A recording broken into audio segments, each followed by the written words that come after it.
একটা গান আছে বাংলাদেশে, জীবন বাংলাদেশ আমার মরণ বাংলাদেশ, আছে না?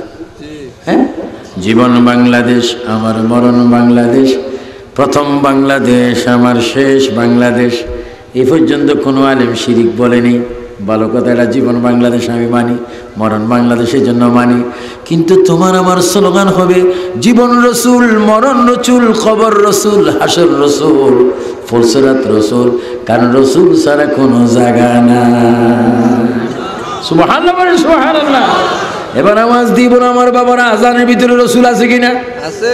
নামাজে আছে, কোরআনে আছে, হাদিসে। তুমি আমি যেই দিন 60-70-80 বছর পরে কবরে যাব, সেই মুহূর্তে একটা স্লোগান আছে, বলো বিসমিল্লাহি ওয়া আলা মিল্লাতি রাসূলিল্লাহ। সব একটু জোরে বলো, বিসমিল্লাহি ওয়া আলা মিল্লাতি রাসূলিল্লাহ। এজন্য আমার ভাইরা, রাসূলের গুণে রাসূলকে অনুসরণ করা, আতিউল্লাহ ওয়া আতিউর রাসূল, আল্লাহ রাসূলকে তোমরা ইত্তেবা করো, অনুসরণ করো। আল্লাহ বলেন লাকাদ কানা লাকুম ফি রাসূলিল্লাহি উসওয়াতুন হাসানাহ। তোমার জীবনকে যদি জিরো থেকে হিরো করতে চাও, অসামাজিক থেকে যদি সামাজিক করতে চাও, অন্যায় কাজ থেকে যদি ন্যায় পথের সৈনিক হতে চাও, উম্মত রে, বান্দারে, আমার রাসূলকে তোমরা একটু অনুসরণ করো। আমার রাসূলের চরিত্রের মধ্যে উত্তম গ্যারান্টি চরিত্র রয়েছে তোমাকে জাহান্নাম থেকে পরিপূর্ণ মুক্ত করার জন্য। বলুন সুবহানাল্লাহ।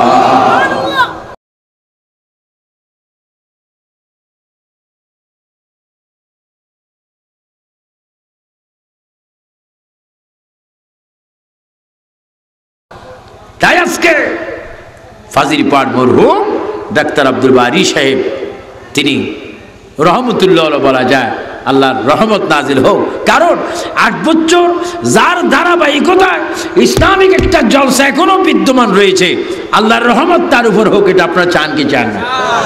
রহমতুল্লাহ আলাইহি বলবেন, এটার জন্য আমি দেই। আগামীতে ওনার নামের পরে কি লিখবেন? রহমতুল্লাহ আলাইহি। কিসের কারণে? ভালো একটা কাজ তিনি শুরু করে 3 বছর ধরে রেখেছেন, বাকি 5 বছর ধরে 8 বছর হলো, কিয়ামত পর্যন্ত এটা চালু থাকুক। আপনার চান কিনা? জোহরের নামাজ পড়ে আল্লাহ রাসূল বলে, আলী, আমার পকেটে একটা শক্ত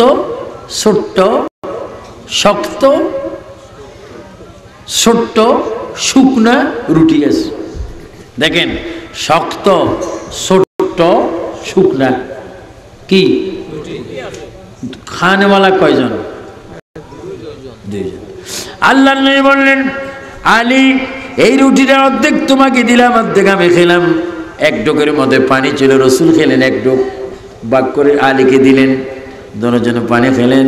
আল্লাহ নবী বলে, আলী রে, তুমি একটু এখানে বসো, আমি তোমার রানকে বালিশ বানিয়ে কিছুক্ষণ একটু বিশ্রাম করবো। জোরে বলুন সুবহানাল্লাহ। নবীজি শ্বশুর, আলী জামাই, রুটিও কয়টা? একটা। খাইলেন কয়জনে? 2 জনে। পানির অবস্থা কেমন? অল্প। এরকম কোন টিউবওয়েল নেই। খাইলেন। আলী বসো। তো আলীর রানে রসুল শের মোবারক রাখলেন। আমাদের দেশে যদি কোনো শ্বশুর যদি জামাইরে কয়, বাবা তুই একটু বয়, তোর রানের আমি বালিশ বানাই, একটু ঘুমাইও। জামাই মনে মনে কইতো না, তোর উপর খোদার গজব পড়ো, আমি তো জামাই, তুই আমার বলিস বালিশ বানাইবি। ব্যাক করো শ্বশুর, তোর মেয়েরই ফিরি আজকে লাশ বানাই ফেলাম, আক্কল নাই আমার বালিশ বানাই দিস। কিন্তু আল্লাহ নবী আলীকে বলেন, আলী, তোমার রানটা দাও, আমি রানটা দিলাম। আলী ডাক দিয়ে বলে, ইয়া রাসূলুল্লাহ, আমার জীবন বড় সার্থক, আমার নসিব বড় সার্থক। রহমতুল আলামিন বিশ্রাম করবে, আমি বালিশ হয়ে নবীকে ঘুমের ব্যবস্থা করব, এইভাবে যেন আমি নবীর সাথে জান্নাতে থাকতে পারি। নবীজি ঘুমাইলেন, অনেক লম্বা ঘুম। আসরের পর, জোহরের পরে, মাগরিবের আগে আর ওয়াক্ত নামাজ আছে না? কি নামাজ? আসর। নবী এমন ভাবে ঘুমাইলেন, আসর শেষ, আসর পড়েন নেই। আসরের নামাজ কাজা হয়ে গেল, রাসূল গুম। হযরত আলী এবার আশ্চর্য হয়ে গেলেন, যোহরের নামাজ নবীর পিছনে পড়লাম, সুন্দর করে আদায় করলাম, আসরের নামাজ তো পড়তে পারলাম না, কাজা হয়ে গেল। সূর্য ডুবে গেল, মাগরিবের রক্ত হয়ে গেল। এখন হযরত আলী বলেন, নামাজ দিয়ে পড়তে পারিনি, আল্লাহকে আমি কি জবাব দেব? আবার যদি নামাজের জন্য বেশি গর্জ করি, নবীর ঘুম ভেঙে যাবে, আবার নবীকে কি জবাব দেব? কি নবীর দিকে চাইবো না আল্লাহর দিকে চাইবো? দুই দিকের চিন্তা আমি অস্থির হয়ে গেলাম। এক ফোঁটা পানি আমার চোখের মধ্যে এসে গেল। হযরত আলী বলে, এক চোখের পানি যখন আসলো, ওই চোখের পানি নূর নবী হায়াতুন নবীর চেহারা মোবারকের মধ্যে এক ফোঁটা চোখের পানি আলীর পড়ে গেল। আল্লাহ নবী এই পানিগুলা পড়তে দেরি, আল্লাহ নবী চোখ মোবারক খুলে ফেললেন।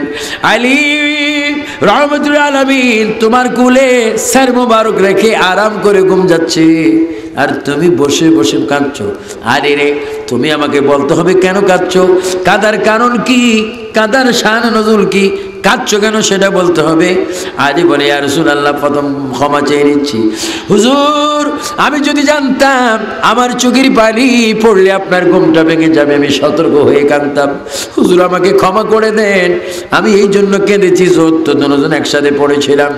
আসর আপনিও পড়েন না, আমিও পড়িনি, আসরের চিন্তা আমি একটু কেঁদেছিলাম, আপনার মহাব্বতও কেঁদেছিলাম। হুজুর আমি যদি আসরের নামাজটা সঠিক টাইমে পড়তে পারতাম ভালো লাগতো। আমার নবী ডাক দিচ্ছে, আলী পশ্চিম দিকে তাকাও। কয়, ইয়া রাসূলুল্লাহ তাকাইলাম। কয়, কি দেখতে পাচ্ছ? কয়, সূর্য ডুবে গিয়েছে, সারা পৃথিবীতে এখন মাগরিবের আজান হবে, আসরের জামাত তো চলে গেছে।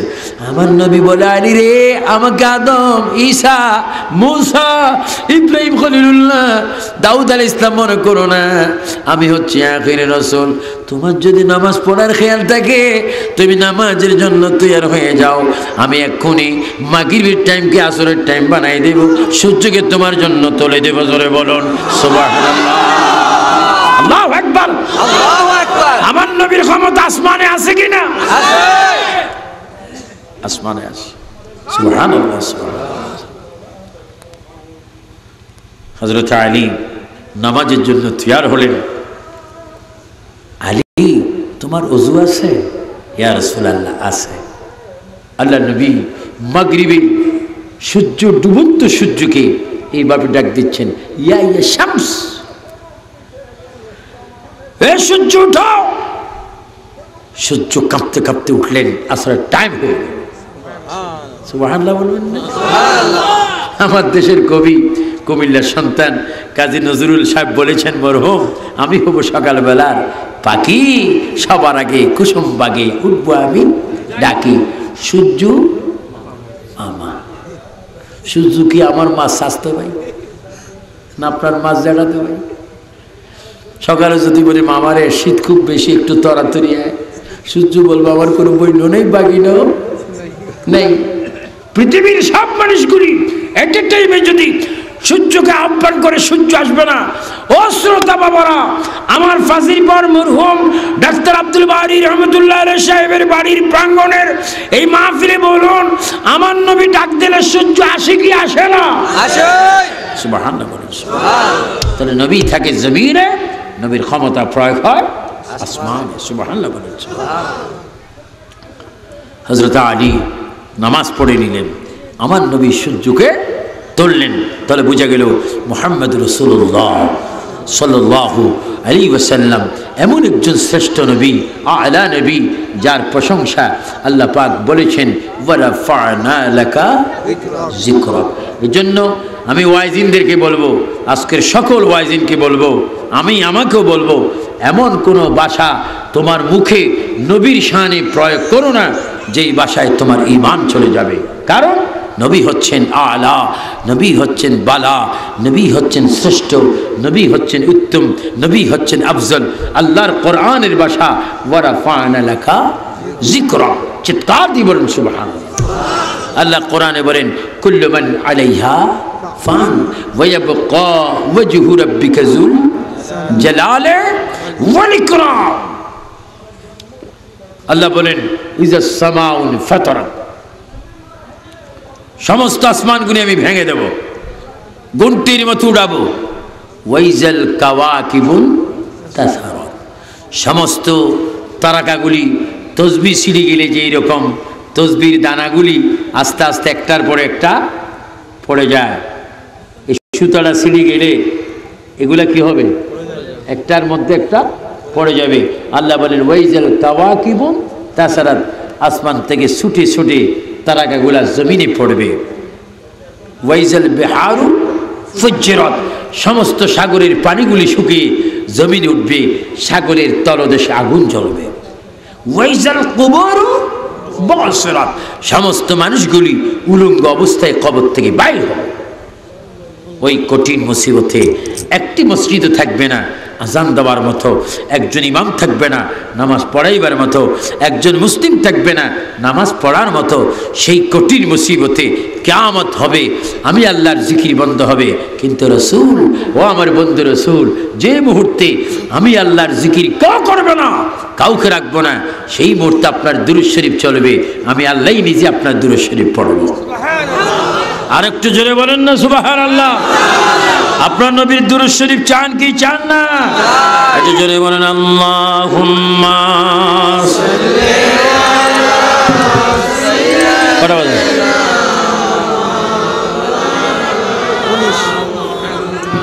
ওয়া আলা আলি সাইয়্যিদিনা। আর একটু জোরে জোরে বলেন আল্লাহুম্মা। এই মাইকের আওয়াজটা একটু বাড়া। মুহাম্মাদ ওয়া আলা,